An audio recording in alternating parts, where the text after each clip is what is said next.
우리 한빛RUTC를 2007년도에 부르셔서 영세 전에 작정하신 복음을 드러내시고 지금까지 지역 전도와 세계복음화 선교의 말씀의 흐름을 타도록 축복하셨습니다. 그러다 보니 남들이 보지 못했던 것들을 보는 것들을 하나님이 많이 허락해 주셨던 것 같아요. 제 개인적으로는 물론 동역하시는 우리 목사님과 사모님 여기 사명자들에게도 동일하리라 그렇게 여깁니다. 그러는 중에 오늘 이 사도행전 16장의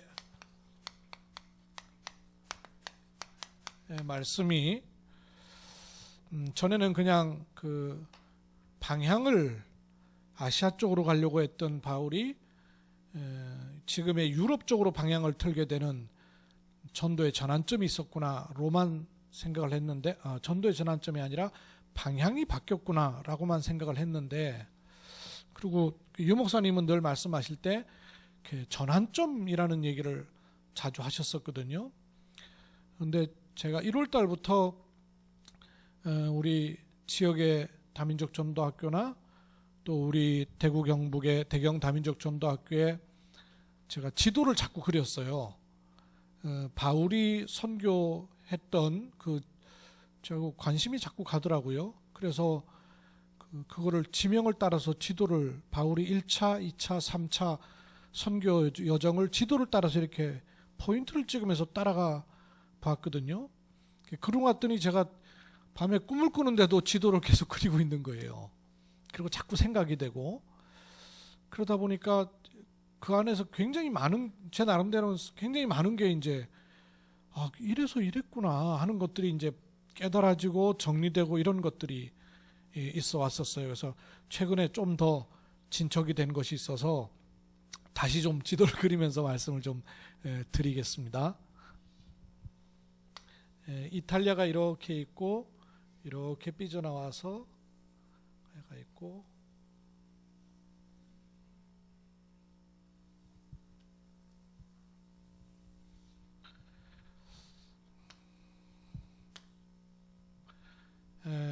여기가 이제 예루살렘이 됩니다.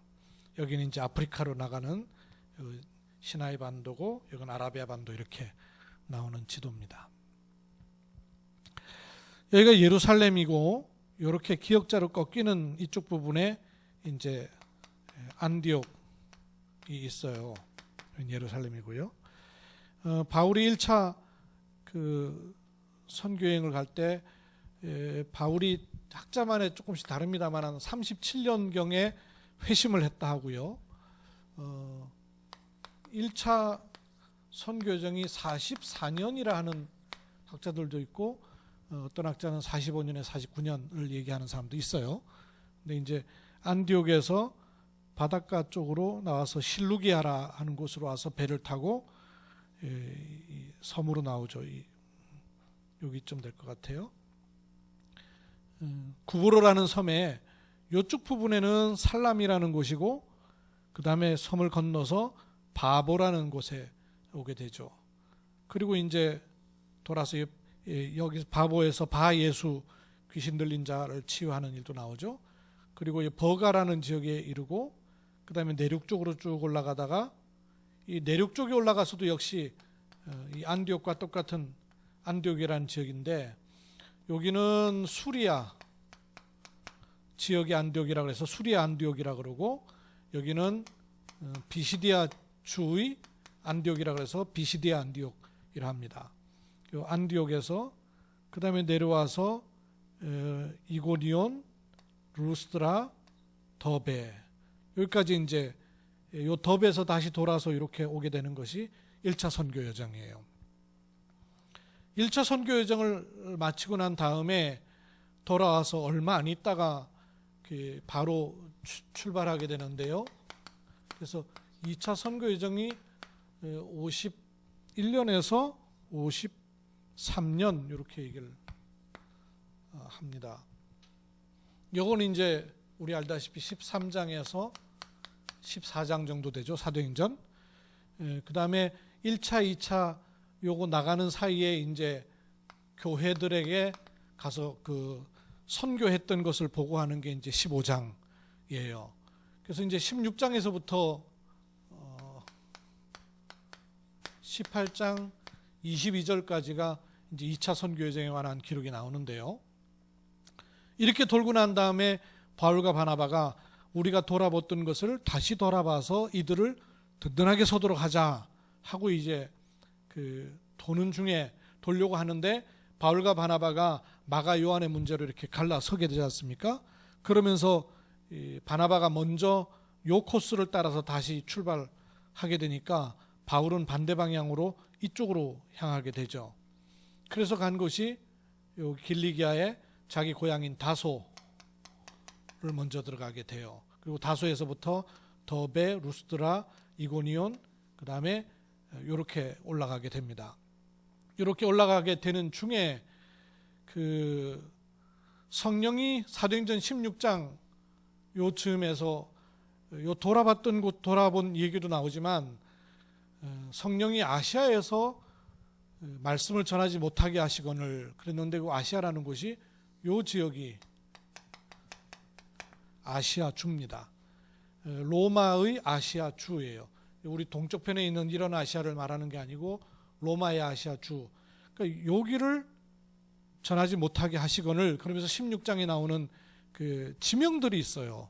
그래서 제가 이 지명들을 찾으면서 질문을 좀 하게 된 것이 있어서 여러분 한번 같이 한번 보시겠어요? 다시 16장 6절 보시면 성령이 아시아에서 말씀을 전하지 못하게 하시거늘 그럼 왜 아시아에서 말씀을 전하지 못하게 하셨을까요?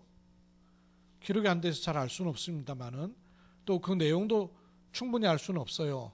그러나 아시아까지도 나중에 복음이 다 증거되고 난 이후에까지도 우리가 알고 있기 때문에 나중에 요한계시록에 나오는 서아시아 7교회가 사실은 여기에 다 있는 교회들이고 요 아시아에서 아주 중요한 역할을 하는 곳이 요쯤에 있는 에베소라는 곳이에요. 에베소에 바울이 3년간 있으면서 아시아에 사는 자는 유대인이나 헬란이나 다 주의 말씀을 듣더라 했던 그 나중에 3차 여행에서 복음이 활발하게 들어갔던 곳이 아시아죠.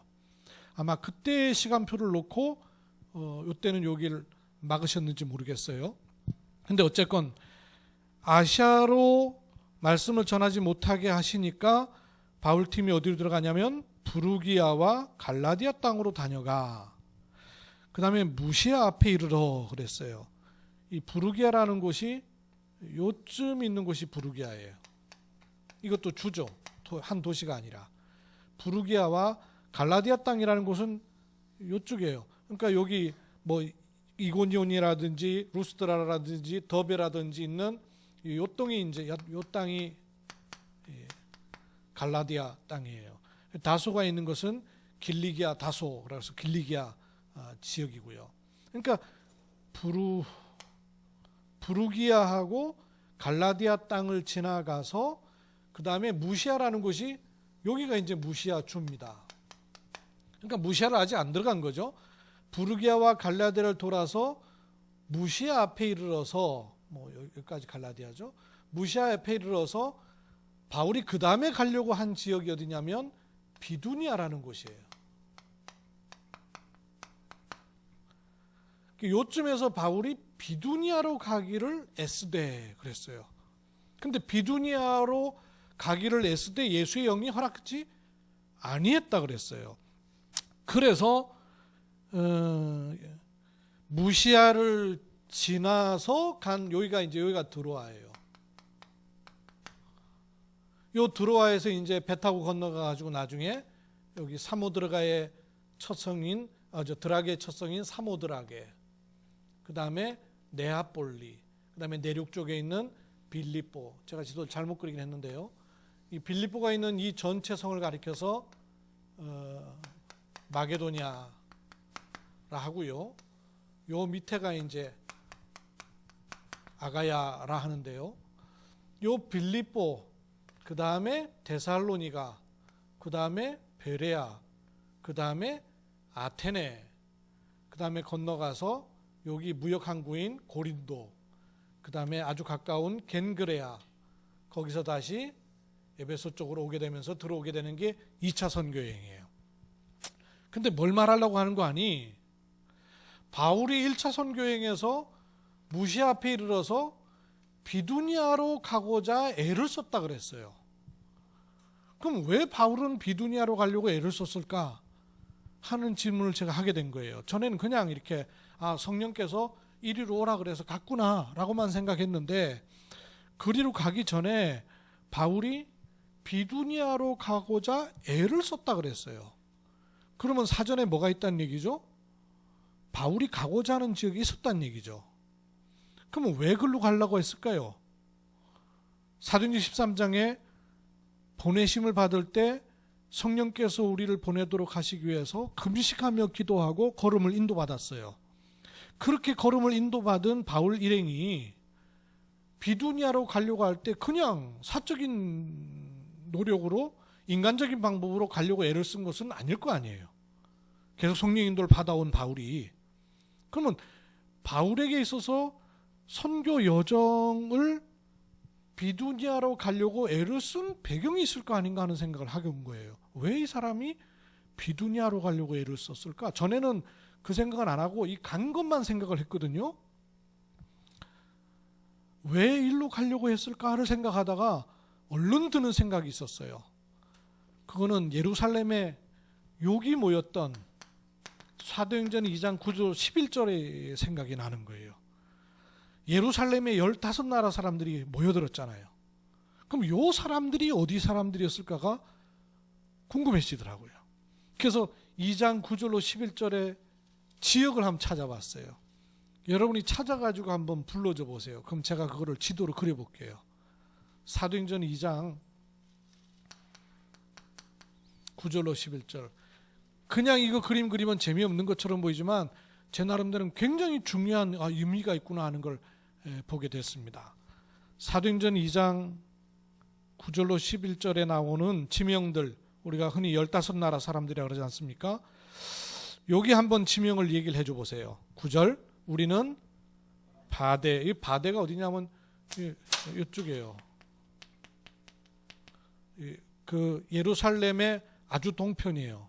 바데, 메데, 엘람, 여기가 이제 연결되어 있는 곳이에요.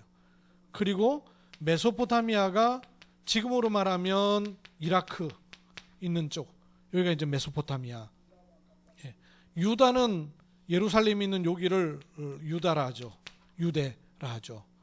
그리고 갑바도기아라는 곳이 요 위에 있는 곳이에요. 여기가 갑바도기아.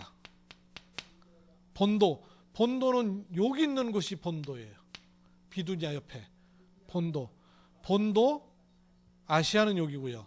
그 다음에요 부르기아는 여기 있죠. 밤빌리아는 요 사이에 있는 여기가 밤빌리아예요. 밤빌리아. 애굽은 우리 알다시피 이집트가 있는 요 애굽이고요. 구레네는 이 그레데섬 아쪽에 있는 요 구레네고요.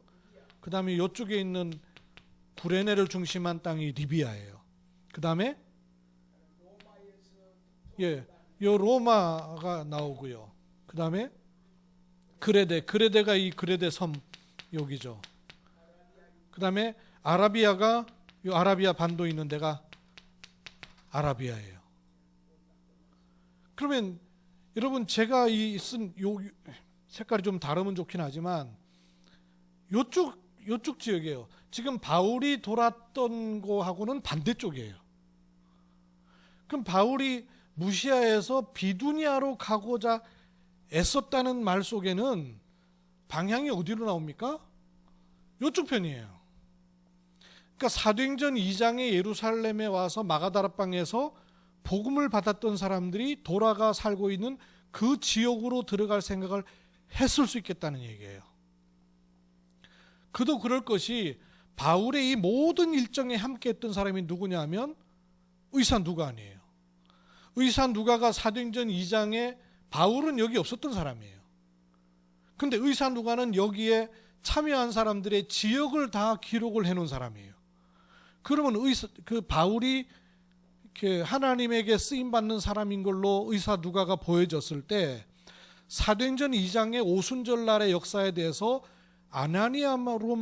아나니아로부터만 들은 게 아니라 분명히 의사 누가로부터도 들었을 거 아니에요.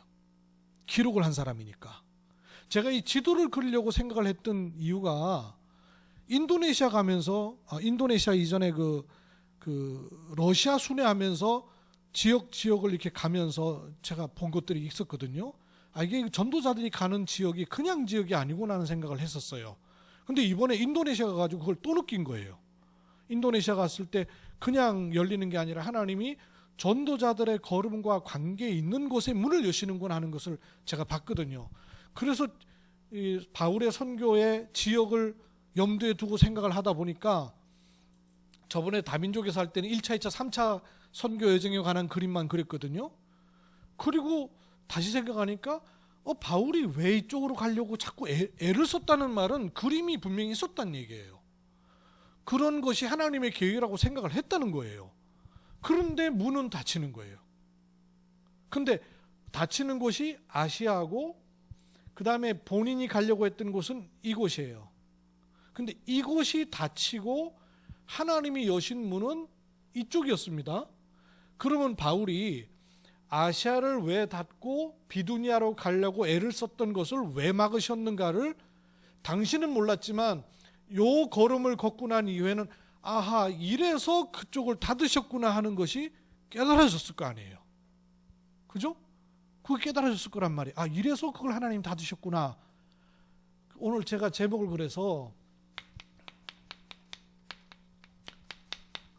참된 선교에 눈을 뜬 바울이라고 붙인 거예요. 바울이 선교 여정을 지내가면서 그냥 성령 인도를 따라서 로봇처럼 이리 갔다 저리 갔다만 한 게 아니라 막힐 때 방향의 인도만 받은 것이 아니라 그렇게 하신 하나님의 계획이 찾아지고 보여지니까 그 다음 걸음이 찾아진 거예요. 그래서 여기다 좀 한번 기록을 해보면요. 바울이 첫 번째 선교를 갈 때에 이 걸음은 아마도 사도행전 2장 9절로 11절에 복음 받았던 사람들이 흩어져서 신앙생활을 하고 있는, 말하자면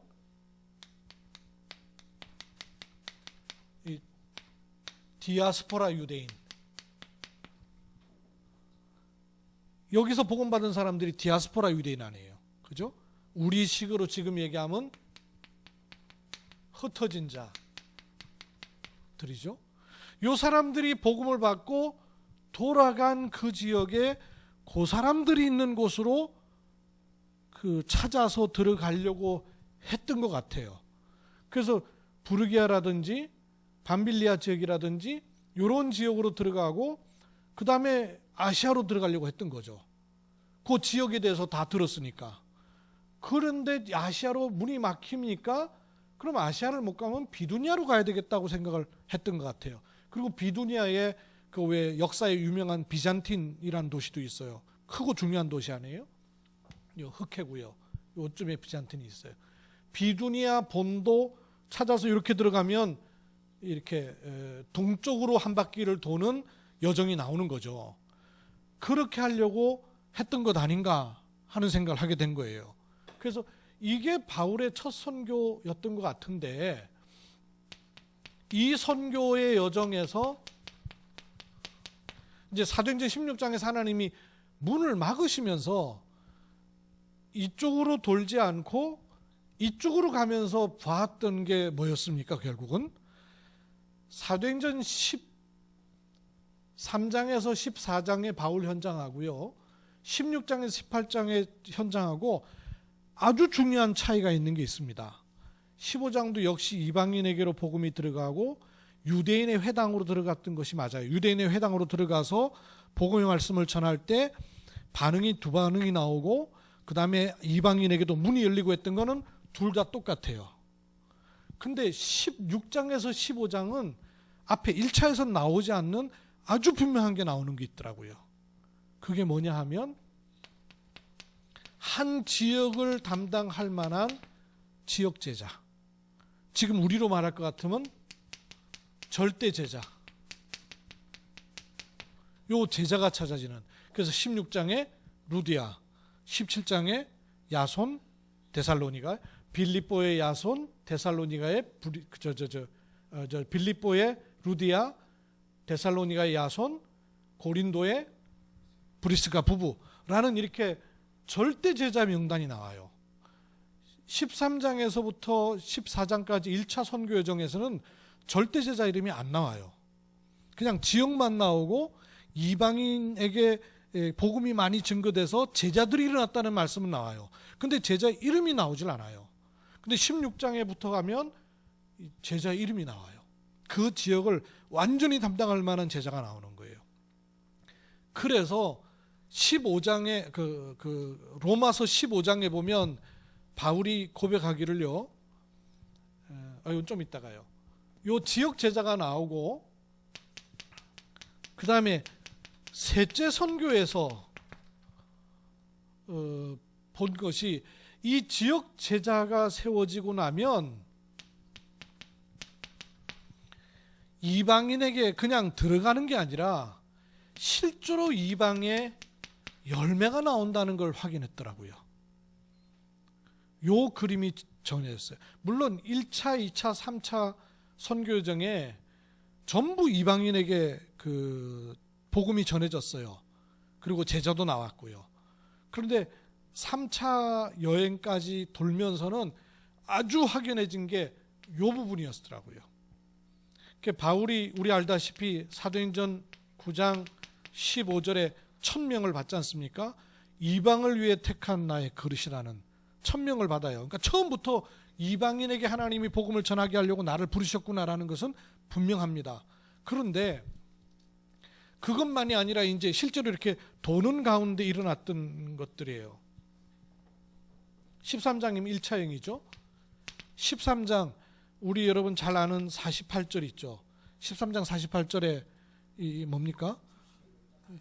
영생을 주시기로 작정된 자 그 앞에 보면 영생을 주시기로 작정된 자가 누구에게서 나오냐면 이방인들 가운데 주를 믿어. 이방인들 가운데예요. 불신자가 아니고 이방인 기존 신자가 아니고 이방인들이 듣고 기뻐하며 하나님을 찬송하며 영생을 주시기로 작정된 자는 다 믿더라 이래요. 근데 요 말씀이 있기 전에 13장 46절을 한번 보세요.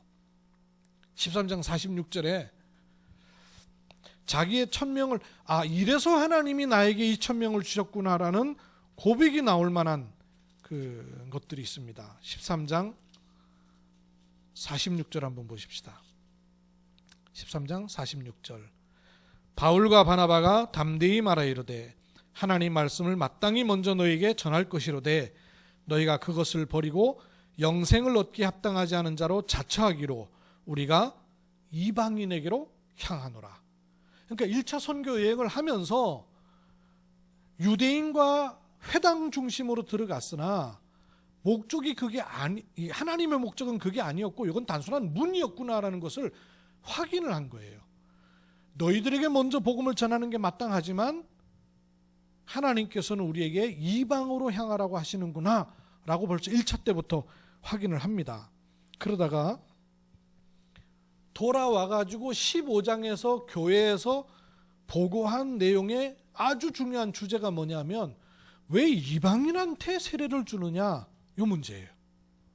교회들은 이방인에게 왜 세례 주냐. 그때 베드로가 이방인에게도 세례 주는 것이 합당하다라고 얘기하면서 예루살렘 공회가 이방에 복음 전할 사람들로 그렇게 더 인정을 하게 되죠. 그러니까 이제 이방인에게 복음을 전해야 된다는 것을 16장 2차 선교여행에서는 더 많이 이렇게 딱 확신을 갖게 됩니다. 이 확신을 갖고 지나가면서 또 18장 6절을 한번 보세요. 이거는 우리가 알다시피 3차 여행이에요. 18장 6절입니다. 그들이 대적하여 비방하거늘 바울이 옷을 털면서 이르되 너희 피가 너희 머리로 돌아갈 것이요 나는 깨끗하니라. 이후에는 이방인에게로 가리라 하고. 이게 이제 에베소에서 고백하는 거예요. 에베소 가기 전이군요. 참 이방인에게로 가겠다는 그런 고백을 하게 돼요. 요렇게 돌고 나서 바울이 3차 선교 여행에서 로마를 보게 되는데요. 그래서 로마서 1장 13절에 좀 보십시다. 바울이 로마를 그렇게 가려고 했던 가장 중요한 이유가 여기에 있더라고요. 로마서 1장 13절 같이 읽습니다. 형제들아, 내가 여러 번 너희에게 가고자 한 것을 너희가 모르기를 원하지 아니하노니 이는 너희 중에서도 다른 이방인 중에서와 같이 열매를 맺게 하려 함이로되 지금까지 길이 막혔도다. 바울이 로마로 가려고 애를 썼던 가장 중요한 이유는 뭐냐면 1차는 여기였고 2차에 본인이 가려고 했던 곳과 반해서 하나님이 여신 쪽으로 가면서 뭘 봤냐면 이방인에게서 열매가 나오는구나 하는 것을 보고 로마 교회를 보니까 사도행전 2장에 복음 받은 사람들끼리 로마에 모여가지고 예배를 드리고 교회는 형성이 되어 있는데 이방인에게로 복음이 확산이 안 되고 있는 게 보이는 거예요. 그래서 내가 너희들에게 갈 이유는 이방인의 열매가 많이 나오도록 하는 것이 하나님의 계획이기 때문에 나를 그리로 보내기를 원한다고 말하는 거예요.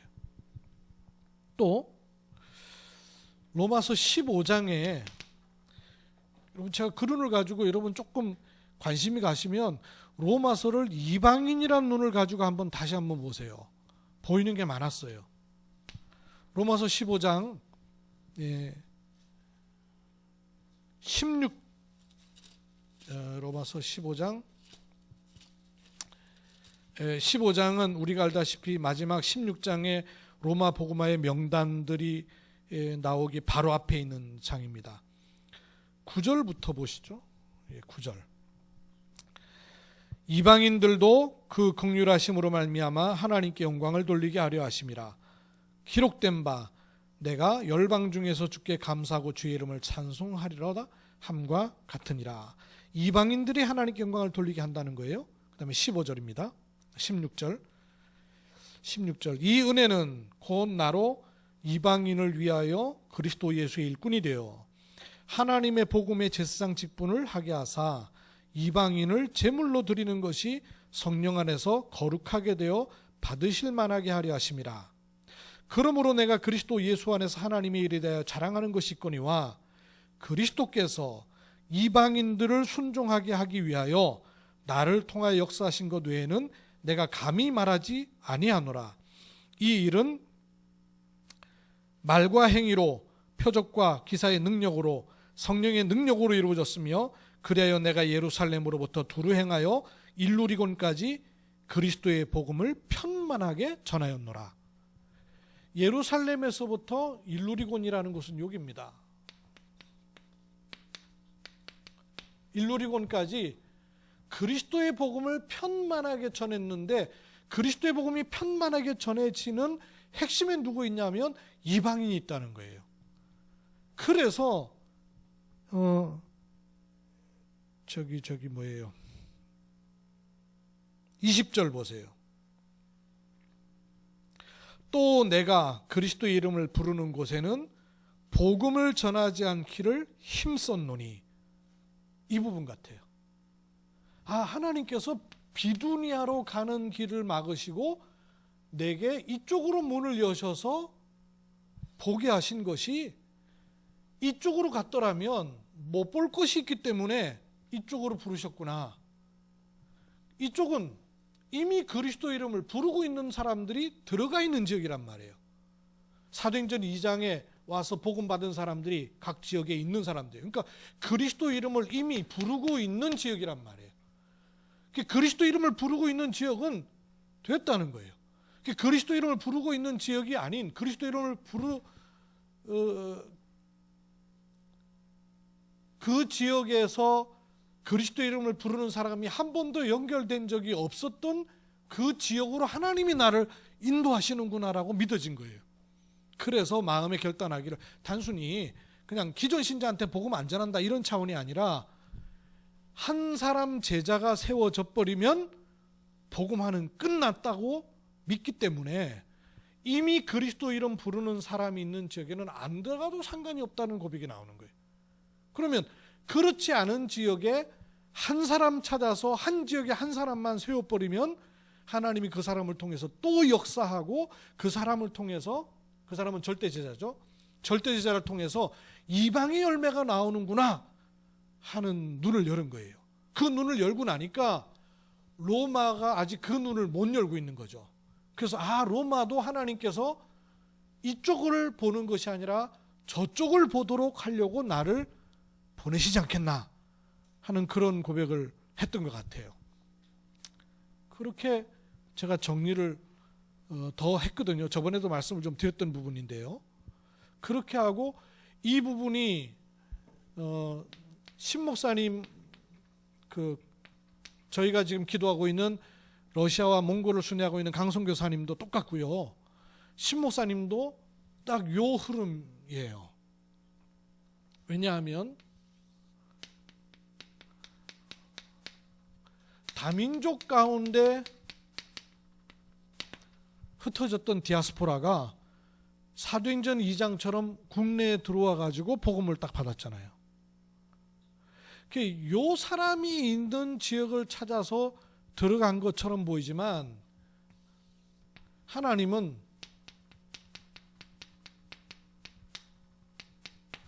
다민족 국가에 한 명의 제자가 나오면 그 나라는 살리도록 되어 있다는 증거로다가 한 나라만이 아니라 여러 나라들을 연결시켜 주고 싶단 말이에요.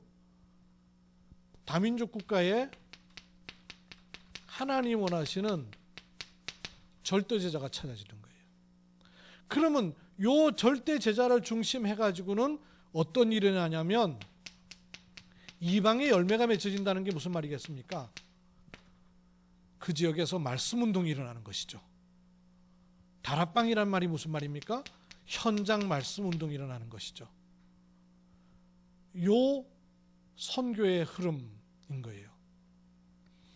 요즘 유 목사님, 제가 오늘 이것까지 묵상을 하고 제 나름대로는 여러분은 제가 전달하려니까 조금 막 복잡하게 느껴지지만 저 혼자는 이렇게 막 깨달아지니까 막 마음이 막 이렇게 굉장히 감동이 되고 흥분이 되더라고요. 그리고 오늘 저거를 보는데 전에 유 목사님 화요 집회 메시지를 보는데 보니까 세계복음화의 세 가지 요소를 얘기하시면서 절대 시스템, 절대 제자, 그리고 절대 현장을 얘기하셨잖아요. 그냥 이걸 저는 그냥 이거 뭐 이렇게 나온 메시지니까라고 생각을 했는데 이 그림이 이렇게 끼워 맞춰지고 나서 가만히 묵상을 해보니까 그래, 흩어져서 국내에서 복음을 받은 다민족 디아스포라 한 사람이 절대 시스템이 되는 거예요. 이렇게 말하자면 문이 되는 거죠. 댄이라는 한 사람이 문이 되는 거죠. 그러니까 하나님이 주시는, 하나님이 원하시는, 하나님이 세계복음화를 위해서 전도 현장을 살리기 위해서 문을 여시는 문이 있어요. 그 문이 하나님이 여시는 시스템이 절대 시스템이에요. 그 문을 통해서 그 다음에 하나님이 원하시는 게 뭐냐면 절대제자, 이런저런 일 때문에 흔들리거나 이런저런 것 때문에 뭐 부안해동하는 그런 제자 말고 한 지역을 살릴 만한 절대제자를 붙이신다는 거예요. 그러면 그 제자를 중심해서는 현장에 말씀 운동이 일어나는 절대 현장이 된다는 거예요. 이게 선교 현장에서 찾아진 부분이에요. 그러면 우리 한빛 RUTC에서는 어떻게 했냔 말이에요. 한빛 RUTC에서는 사실 한빛 RUTC 자체가 절대 시스템이죠. 하나님이 준비하신 문이 된단 말이에요. 근데 한빛 RUTC가 이렇게 쭉 인도를 받아오면서 요 일은 한 번 이루어지는 것이 아니라 자꾸 이루어지면서 점점 더 그 흐름이 굵어지는 거겠죠. 그죠? 단 한 번 이루어지는 게 아니라 2007년도에 한빛 RUTC를 허락받으면서 하나님이 우리도 모르는 사이에 경주 지역의 전도 현장을 두고 요 RUTC라는 문을 여셨어요. 여기에 한빛병원하고 직접적 관계는 안 되는, 속된 말로 돈 안 되는 목사님들만 우르르 몰려들었잖아요. 렘넌트들 몰려들고 이러면서 이런 흐름이 나온 거예요. 그러면서 경주 지역 현장에 5 현장을 찾았던 시간표가 있었어요. 그죠? 요 한 번의 흐름이 있었단 말이에요.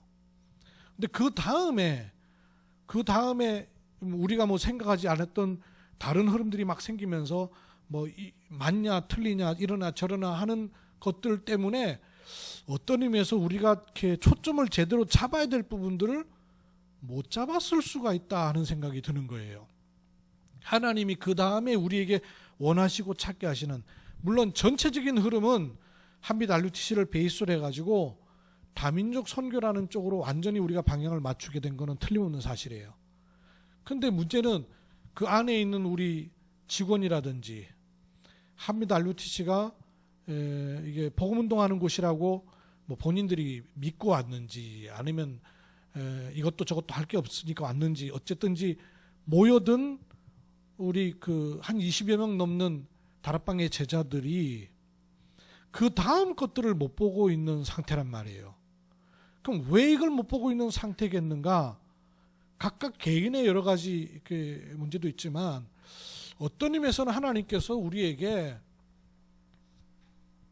이거에 정말 눈을 떠야 되는 시간표를 주시는 거 아닌가. 절대 제자라면 뭐 맞니 틀리니 잘하니 못하니 이러니 저러니라는 것이 사실은 해당 사항이 없죠.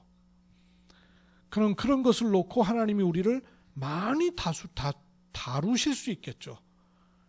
진짜로 제대로 할 사람인지, 우리 자체가 절대 제자로 끝까지 가는 사람으로 있을 것인지. 그러면 절대 제자가 찾아지면 절대 현장은 하나님의 시간표에 반드시 문을 여시게 돼 있기 때문에 언제 열리냐 하는 문제는 우리 소관이 아니니까. 그래서 우리가 어떤 환경, 어떤 상태에 있다 할지라도 요즘 계속 나오는 것처럼 올인할 것이 찾아졌는가, 24시 속으로 우리가 들어갈 수 있는가 하는 것이 절대 제자의 시간표 아니겠나 싶어요. 하나님께서는 먼저 우리 RUTC에 모인 우리에게 우리를 절대 제자라면 나는 뭘 기도하고 있고 뭘 찾고 있고 뭘 기도하고 있고 기대해야 될 것인가 하는 것들을 찾는 정말 소중한 시간표가 아니겠는가. 성경에 언제든지 응답이 평탄할 때 오는 것이 아니라, 가능성이 있을 때 오는 것이 아니라 문이 사방이 막혀서 오도 가도 못할 환경에서 그 후에 행하신 일들이 있지 않습니까? 초창기 때도 뭐 제가 다 짐작은 못합니다만은 병원을 이렇게 세워놓고 피를 말리는 시간이 조장로님, 그 다음에 이장로님, 또 한빛병원의 식구들에게 있었습니다. 다시 우리에게 그런 시간이 와 있는 거 아닌가. 정말로 하나님 앞에 기도하고 이 복음운동을 시작하신 하나님께서 이루실 그 일들을 놓고 우리가 하나님 앞에 간구하고 인도를 받을 중요한 축복된 시간표가 아닌가 하는 그런 마음이 많이 들었습니다. 이번 주간 중에 저는 이 사도행전 16장을 묵상하면서 그냥 단순한 지역이라고 생각을 했는데 그냥 방향만 바꾼 게 아니라 바울이 그렇게 막으셨던 이유가 이것 때문이었구나라고 깨닫게 하신 것 같이 우리에게 막히는 것처럼 보이는 그런 환경들이 하나님이 주길 원하시는 그 절대적인 것이 찾아지고 보여지는 이런 축복된 기회로 반드시 바꾸게 될 줄로 믿습니다. 24시 올린 지금의 말씀 속에 또 들어가는 이런 은혜가 우리 RUTC에 있게 되기를 주의 이름으로 축복합니다. 하나님의 은혜를 감사를 드립니다. 우리는 알지 못하는 걸음을 걸어온 것처럼 보이지만 하나님께서는 완전한 계획을 가지시고 말씀을 앞세우사 우리를 지금까지 인도해 오셨습니다. 하나님의 계획이라고 믿고 기도하는 중에도 하나님은 또 더 알게 하시길 원하셔서 막으실 때도 있고 또 안 되는 것처럼 여기질 때가 있습니다. 그러나 지나고 나면 그것 때문에 이것 때문에 그 일을 위하여 하나님이 허락하신 시간이었구나 하는 것을 고백하게 되는 줄로 믿습니다. 지금 이 시간에 우리에게 선포되고 전달되는 말씀이 어떤 말씀인가를 붙잡고 24 올인하는 축복이 개인에게마다 있도록 은혜를 덧입혀 주옵소서. 하나님 원하시는 절대 시스템, 그리고 하나님이 정말로 세우시는 절대 제자, 그래서 하나님께서 말씀 운동이 정말로 일어나 영혼을 살리고 생명을 살리고 지역과 문화를 바꾸게 되는 절대 현장으로까지 가는 이 선교의 로드맵을 가지고 말씀 순종하는 저희들에게 하옵소서. 주 예수 그리스도의 이름으로 기도하옵나이다. 아멘.